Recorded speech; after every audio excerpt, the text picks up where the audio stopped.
If peace feels rare in your life, if your mind is loud, your heart feels heavy, and rest seems distant, listen carefully. Peace is not something you chase. Peace is someone you follow.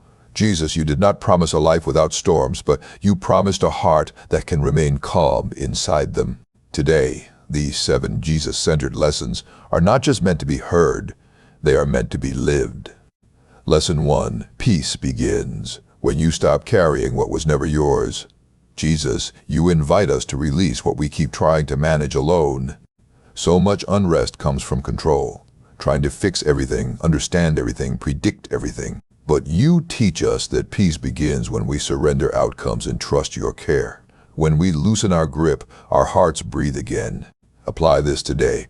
Stop replaying what you cannot change. Place it into Jesus' hands intentionally. Lesson 2. Trust.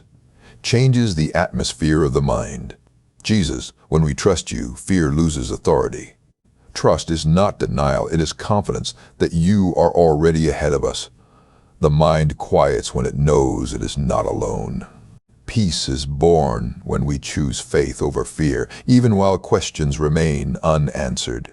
Choose trust today. Say out loud, Jesus, I trust you with what I don't understand. Lesson 3. Gratitude anchors.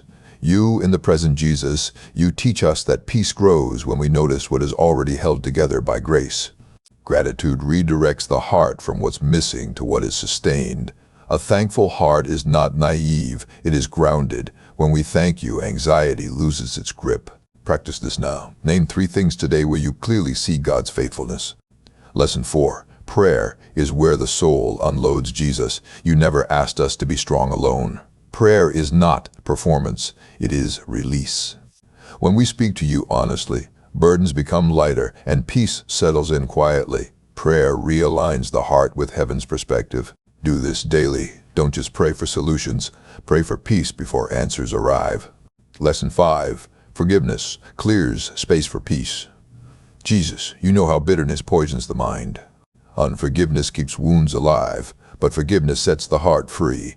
Forgiving does not excuse pain. It ends its control. Peace grows where resentment no longer lives. Make a decision today. Forgive not because they deserve it, but because your peace matters. Lesson 6. Feed the mind with truth, not fear. Jesus, what we listen to shapes what we believe. Fear grows when lies are repeated, but peace grows when truth is declared. Your words bring clarity, identity, and hope. The mind rests when truth speaks louder than anxiety. Apply this daily. Replace fearful thoughts with what Jesus says about you. Lesson 7. Live today. Leave tomorrow with Jesus. Jesus, you teach us that worry multiplies when we live in a future that hasn't arrived. Peace lives in today. When we trust you with tomorrow, today becomes lighter. We are strongest when we walk step by step with you. Commit to this. Focus on obedience today, not anxiety about tomorrow. Peace is not passive. It is practiced. It is chosen. It is lived daily with Jesus at the center. If this message spoke to you, apply one lesson today, not tomorrow. If you desire peace, invite Jesus into your thoughts, decisions, and reactions. And if you want more faith-filled guidance like this, stay connected, share this message, and walk this journey intentionally. Jesus, you are our peace, and today we choose to live like it.